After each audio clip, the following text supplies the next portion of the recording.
The following half-hour show is a paid political program and is not endorsed by this station, management, or staff. The following program is sponsored by Excalibur Insurance Management Services.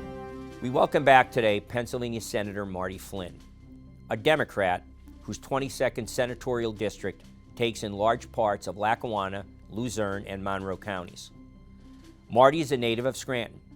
He was a graduate of the Scranton Preparatory School in high school and went on to graduate from Marywood University, where he earned a bachelor's degree in legal studies. Marty is a former Lackawanna County Prison Inmate Education Program Coordinator. He also served as chairman of the Prison Misconduct Board. Prior to that, he was a Lackawanna County prison guard. Many of our sports fans in this media market will remember his professional boxing career as well as mixed martial arts career. He fought professionally and boxed for 10 years. His public service career began with his election to the Pennsylvania House of Representatives in 2012. The highlights of his 5 terms in the House were his service on the committees for Aging, Commerce, and the state government committees. During the pandemic, he served on the Regional Recovery Task Force of Lackawanna County. In 2021, Pennsylvania Senator John Blake decided to resign his post to take a position with United States Congressman Matt Cartwright, opening up the seat. Marty became the Democratic nominee for that Senate seat by winning a special convention of delegates. He then went on to win the Senate seat in the special election, defeating Republican County Commissioner Chris Schermack. In 2022, he was reelected to a full term in his own right. In the Senate, Marty serves on some of the most important committees, including Appropriations, Community and Economic Development, and Transportation. On today's show, we will discuss the pending budget deadline, as well as his response to Republican criticism of using federal stimulus money that could cause shortfalls in the budget in the future.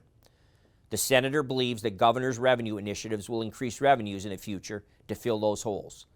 He also was involved in hearings relative to his Transportation Committee service involving the Pennsylvania Turnpike and almost $250 million in forfeited fees. So we have a lot to talk about the future of Pennsylvania, and we'll fill that role today. This is the Volpe Report, a weekly news and political interview show examining the latest local, state, and national issues with Chuck Volpe. Insightful, informative, controversial, the area's premier political talk show, the Volpe Report. Senator, welcome to the Volpe Report. Great to be here, Chuck. Always good to see you, and you are obviously have become a regular guest. You have ascended to the Senate of Pennsylvania. There's only 50 of you. The same thing can kind of be said, scaled down for Pennsylvania, but the most exclusive club. They say that about the U.S. Senate in the world, they say for them. But in Pennsylvania, it's an exclusive club, and your district has greatly expanded. So I think we just came off a municipal primary, obviously, all across Pennsylvania. There were races that I followed, and of course followed in this area. So I'd like to get your overview of what the voters in this region, in this media market, specifically in your senatorial district like Lackawanna County, appears to be a changing of the guard. So what's your take on what happened in Lackawanna County? Commissioner-wise in Lackawanna County, I think was who got to the voter earliest, especially in the Democratic primary. The big switch here is marketing the voter earlier, and Bill Gaughan, as we see, that he was a top vote getter, and Matt McGloin came in second. Those two are the Democratic nominees, but they both got to the voter earlier than the old-time incumbent that Jerry Annie, that worked grassroots style, the old style, the old style, and he just came up a little bit short there. Right. So. Well, I noticed in following the coverage of the election, to your point, Senator, that in fact Gaughan had a huge lead on the mail-in ballots. McGloin did well on the mail-in ballots. You pointed out strategically, and to Gaughan's credit, he spent a lot of early money on television, which shocked a lot of people. But then again, if you're going to also then market and get out the vote, so to speak, in the old days that meant on election day. Now it means 6 weeks ahead or 4 weeks ahead on the mail-in ballots. and he built a huge lead. That's how you win by almost 3,000 votes. He did a great job of, especially coming, from city council where, that election cycle is going to cost you $6,000. Right. Where this guy literally raised hundreds of thousands of dollars coming from a council race is, that's very impressive. So no question about it. I think we have to mention, and with the twinge of sadness, because I consider him a long time and good personal friend, Jerry Notarianni. There's a lot. I have great fondness for the man, and at any rate, it brings to close ostensibly a 40-year career in public service. When I was involved in leading the effort to change the form of government, ironically, from county commissioners 3 to an elected county executive and a county council, we were very successful by a huge margin putting that before the voters, because you first have to do that. But nonetheless, it kind of resurrected his career. I worked closely with him for a year, and I was reminded about all the good things he did. And, look, you're a shining light. The bar is kind of set low, unfortunately, in Lackawanna County, because we've had just a procession of elected officials going to jail for political corruption, including past commissioners. So that he basically distinguished himself, did the right thing, never put a penny in his pocket, never shortchanged the voters. So I just wanted to point out that, we see the sunset of a career, and it was a very good one for our people. Yeah, it's been great working with Jerry since I became state rep and state senator, more so as a senator with the county. But me and Jerry and I were always on political opposites a lot of the time. Sure you were. Yeah. But the last couple of years, we finally got to know each other and work together, and we got a lot of things accomplished. You had not seen eye to eye with our current Democratic chairman, and that was brought to the fore in a race that doesn't get a lot of publicity normally, doesn't get a whole lot of attention. And I'm talking about county treasurer. But the fact of the matter is it did get a lot of attention and notoriety because the Democratic organization and the county Democratic chairman were very strongly supportive of J.R. Reifus and was a significant candidate. He was the grandson of the great former Commissioner Ray Alberici.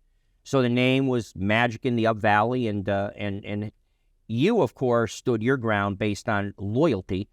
Angela Rempe Jones had been, legislative aide for you for years and years. And you kind of bucked the party in a way, went against the chairman because of loyalty, which in qualification, she's an accountant. Of course. And I said to Ange, this is a great opportunity for you. I think this is something you should seek. And, she thought about it, and she finally hopped on the ride and went into the political arena and was very, very successful, which was great to see. Well, the political pundits, and that's part of the show, have given properly, I believe, due credit to your political skills because you were the moving force, because she took on a significant array of obstacles. You have a very popular named candidate and the county chairman. She was part of my office for 9 years helping people day in and day out. Sure. And when I tell you she was a rock star, was a rock star. And to me, in my head, it was never even questioned. And he was a great candidate, nice guy, but just didn't have the personal touch that she had. Qualification. And to me, the day she signed those petitions, I knew it was over. So yeah. Well, now we turn our attention, as you are a senator, to a looming deadline. And look, most of the country is properly focused on the debt ceiling issue in Washington. Yeah. Fairly significant in Pennsylvania, and the other 49 states will be impacted. That's a show probably next week. We'll talk about that with a guest. But we also have a looming deadline, June the 30th, which is the end of Pennsylvania's fiscal year, and the goal being and the necessity to have a balanced budget by June 30th. What are your thoughts on the progress of that budget? My thoughts this year, as you know, Pennsylvania's we have a $9 billion surplus right now, only because of the federal aid we've got from the Build Back Better and the COVID aid that, Pennsylvania's been a steward of taxpayer money by socking it away, right. Where other states have put all the money on the streets. We put a significant portion away for a rainy day. But as you know, Governor Shapiro coming in now, this is his first budget.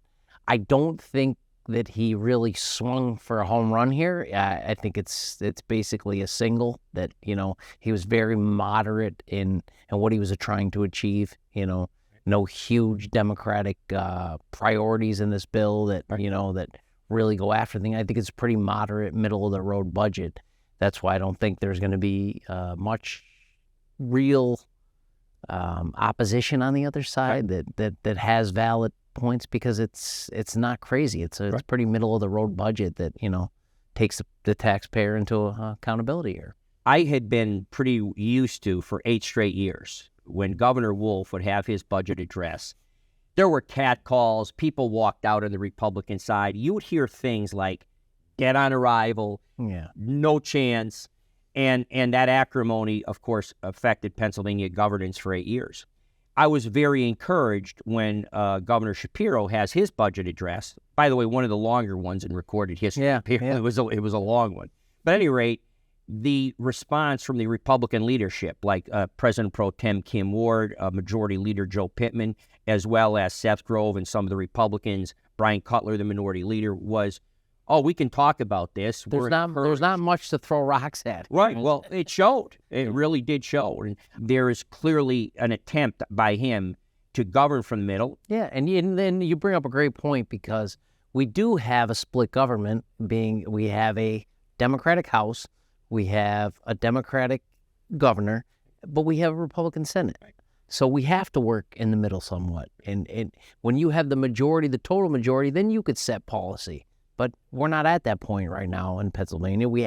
You need the Senate chamber, which is Republican, so you have to work in the middle here to get some of the things that the governor wants to see get across the finish line. Back in the Great Recession of 2007, 2008, we had all this federal money come into the budget again, and Governor Rendell at the time plugged a big chunk in, for example, education, which needed the funding.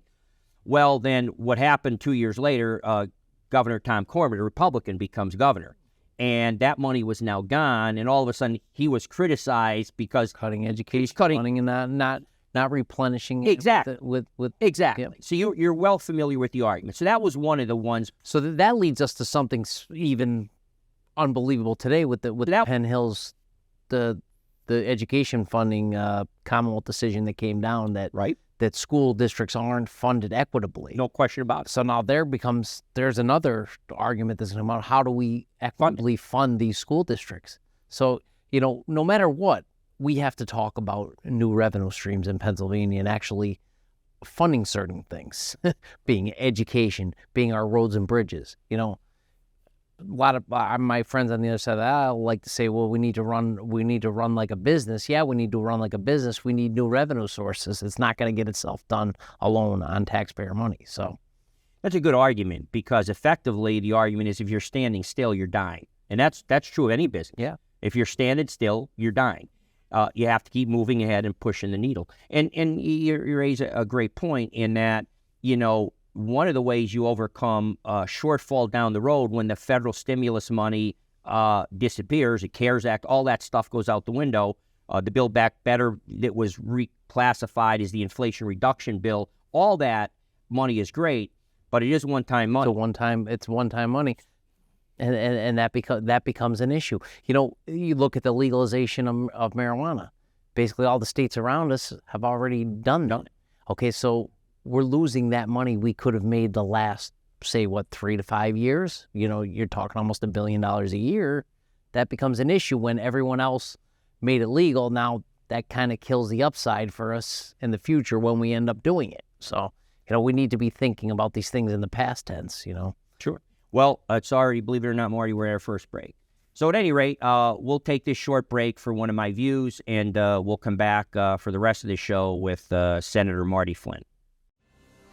Walt Disney World, which used to be synonymous with where dreams come true, has now gone down the woke rat hole of identity politics and has become paragons of diversity, equity, and inclusion. These departments are otherwise known as DEI departments in woke corporate America. In an article by Charles W. Cook in the National Review, he says, DEI in fact implies every absurd progressive idea about gender, race, and history rolled into one. Like many of you, Disney World has meant a lot to me. From my first trip there as a child, through many trips as a parent and grandparent. That was then. Now Disney has become radicalized. For example, according to an anonymous Disney Imagineer, the DEI department within the company has expanded a shocking 633%, and that's just between 2019 and 2021. While at the same time, nearly every single other department was downsized by 25 to 75%. According to Mr. Cook, Disney is being hijacked and has made a conscious decision to bring in woke, radical culture warriors who are on a mission to insert Disney into the forefront of woke culture.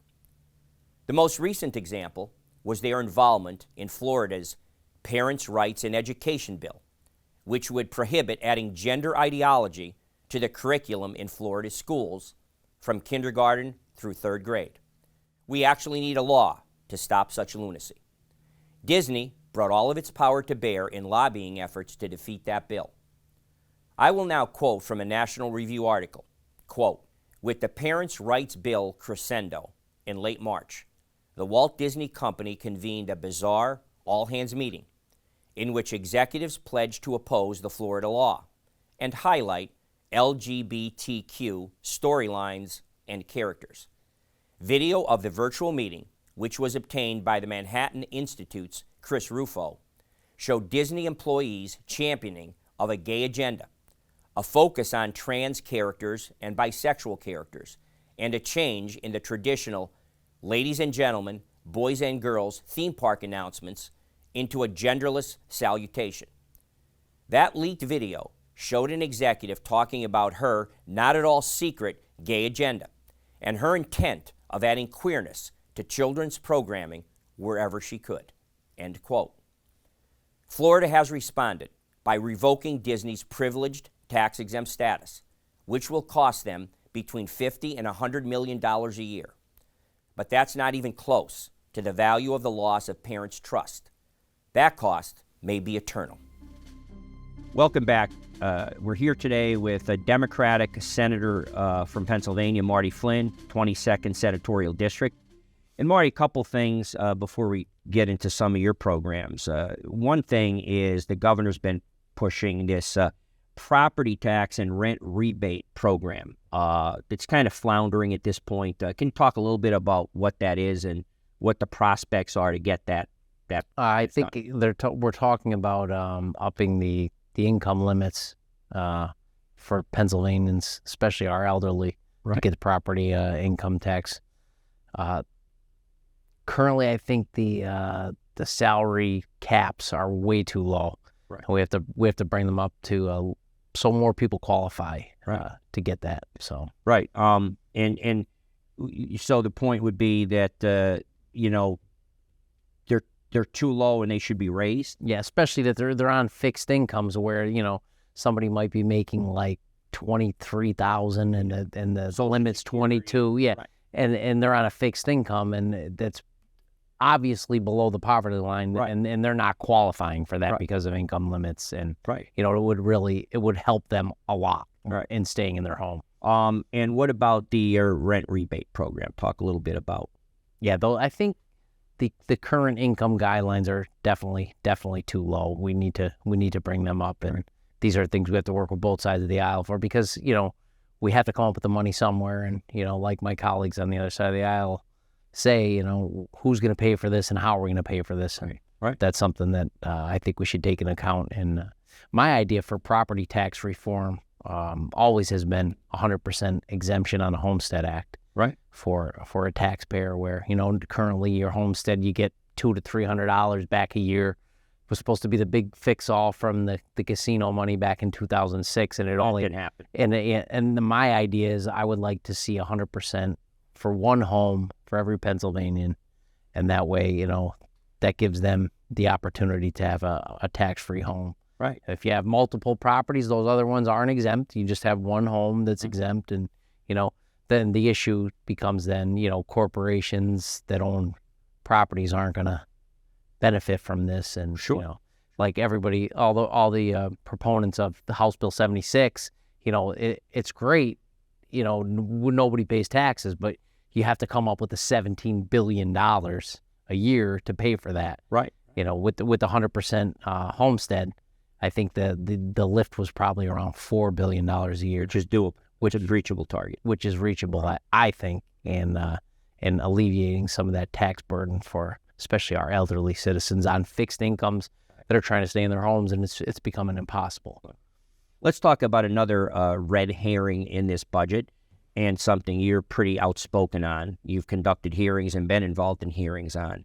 Apparently, we're losing in 2 years $250 million in tolls from scofflaws using the Pennsylvania Turnpike system. And, before they had to pay as they went. There were turnpike agents and people collecting money at each. Well, now it's all toll by plate.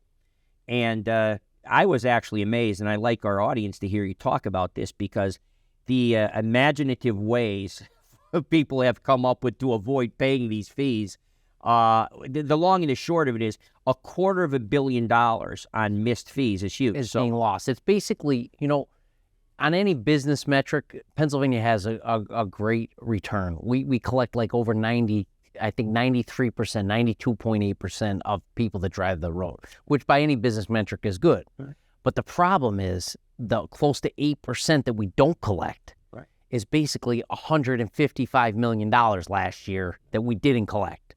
That's some the year before. So no, 155, 106 last year. Wow. So this is an issue.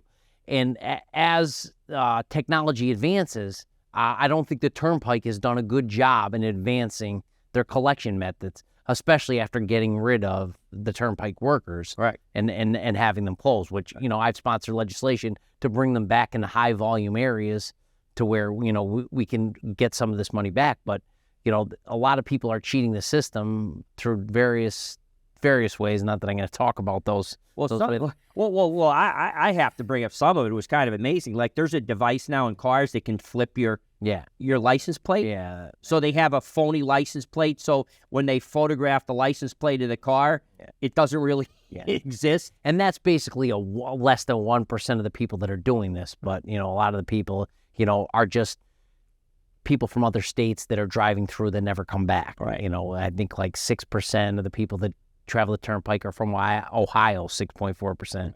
4.8% are from New York. So these people come through and never think they're going back, and they're not worried about it. But some of the out-of-the-box thinking that I had, where I think we should have app payments, PayPal, Zelle, Venmo. Yeah, explain that a little more, like how that could potentially alleviate the problem. Yeah, my thinking on that was not only will they pay at that time when they go through, it'll pop up on their phone, but otherwise, when you sign up for an app, you get that person's information. The company, if they're in a contract with Pennsylvania, we have that person's information through that app.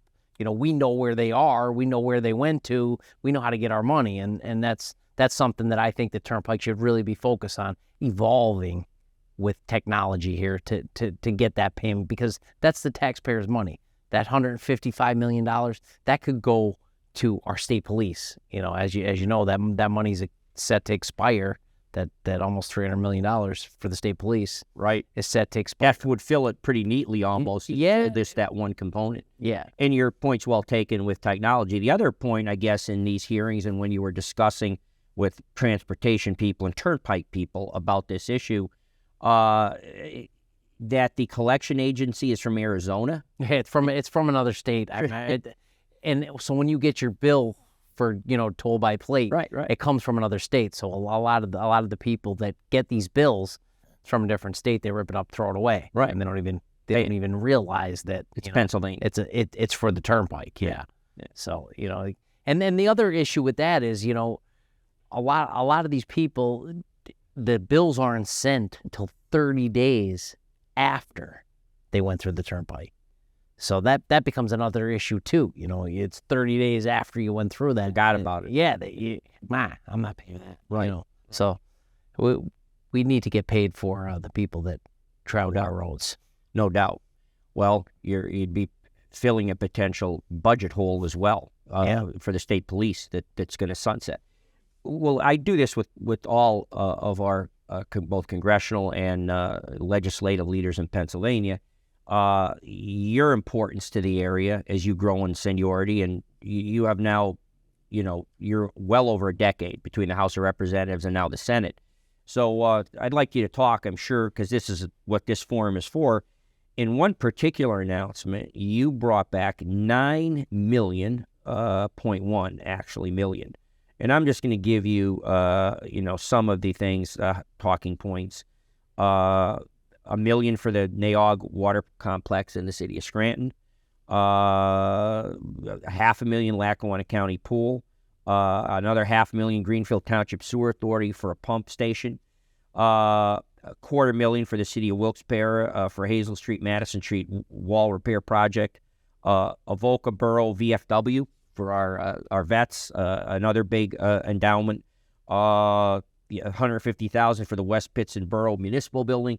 So kind of talk about all of this money that you're bringing back. Well, it's always great to be part of distributing government funds back into the communities I represent. There's no better feeling that, seeing a worthy project that, wasn't able to get off the ground with a certain issue or fundraising effect, that you can come in and swoop in with this money and help them, as long as it provides a community good. I'm all on board, and I'll do whatever I can. Sure. If it's in my district. Sure. Another thing that's kind of a future project that I know you're involved heavily at the ground level on is it's being contemplated at this point. We already have a wonderful jewel for all of Northeast and Central Pennsylvania. It happens to be in Scranton, and that is our medical school. Our medical school brings in the economic impact is somewhere north of $60 billion, which is staggering. It's staggering. 36 million direct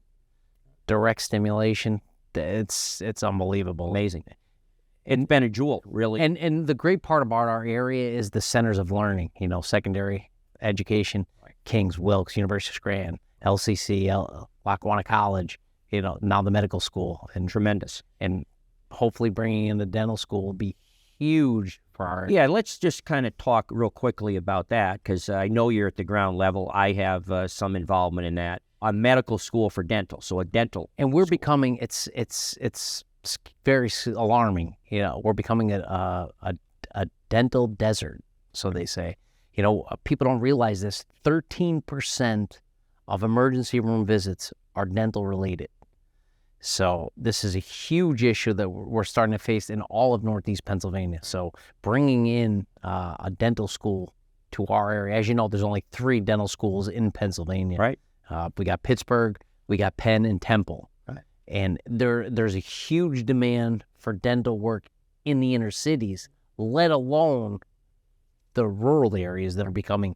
The average dentist age, I think, is like 55 years old. Right. In the rural areas. So, this is an issue that we have to approach now. Getting a dental school here where we could have some kind of common partnership where, we keep these students here for at least 10 years, right. Where we help with their tuition and get them in here. We're just looking to do like a small school that, gets these people to serve back in their communities and stay here where maybe ordinarily they wouldn't have been able to go to dental school, right. where they would be able to now. Well, Senator, always a pleasure. Thanks, Chuck. Our half hour goes through way too quickly. Well, again, we look forward next week to, now that we've talked about the Pennsylvania budget, we look forward to talking about the federal budget crisis, the debt ceiling crisis we all been reading about. 2 of our congressional leaders, one a Republican, Dan Muser, one a Democrat, Matt Cartwright, are both directly involved on opposite sides of the aisle. And we'll get a bird's eye view from special guests about how the issue got resolved. If it hasn't been resolved by our next show, the country has a problem. So I'm hoping by then we have good news. But we'll be back to talk about that next week.